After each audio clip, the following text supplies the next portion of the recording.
In this movie, the MichelLe interference chart will be explained and discussed. The creator, Augustus MichelLe, was a French geologist and a pioneer for the use of birefringence as a way to identify different minerals. His theories can also be applied to fibers, which will be the main focus of the application of the interference chart. Birefringence is an optical property of anisotropic materials with a refractive index that is dependent on polarization and propagation direction of light. An anisotropic material will take a single light beam and split it into two different rays, the ordinary and the extraordinary ray. The difference between these two rays is the birefringence of the material and the basis of the MichelLe interference chart. The MichelLe interference chart contains three different analytical categories. On the left-hand side, y-axis is the thickness of the material being analyzed in millimeters.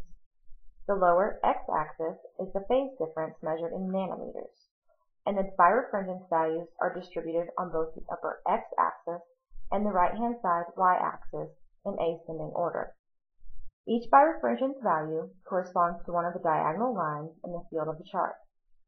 If the thickness of the material and the phase difference is known, then the birefringence of the material can be determined by where these two components intersect one of the birefringence lines.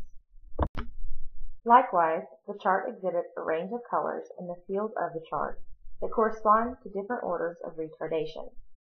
The higher orders correspond to higher retardation of the light rays and result in a paler color. The interference chart can also be used in conjunction with a polarizing light microscope. The polarizing light microscope contains a polarizer, analyzer, and a compensator of known interference. The polarizer orients light rays in a single direction, while the analyzer can be used to orient the light that is passed through the polarizer in several directions. If the analyzer is oriented parallel to the polarizer, then all the light from the polarizer will pass through the analyzer. However, when the analyzer is oriented perpendicular to the polarizer, all the light that passes through the polarizer is blocked. When the polarizer and analyzer are perpendicular to one another, the microscope is said to be cross-polar. The material in question is mounted on a slide and placed under color illumination on the microscope and oriented at a 45-degree angle. Then the microscope is placed under cross-polarization. At this point, the material and the background, when viewed through the microscope, should be a grayish color. This color corresponds to the first-order retardation on the MichelLe interference chart. Another attribute of the chart relates to the compensator that can be inserted into the polarizing light microscope. Each compensator corresponds to a particular lambda interference.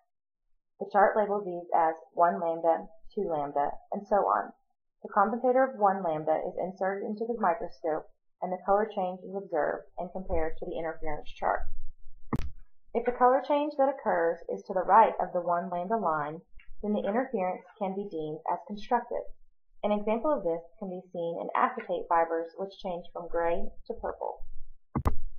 If the color change that occurs is to the left of the 1 lambda line, then the interference is said to be destructive, as seen in acrylic fibers.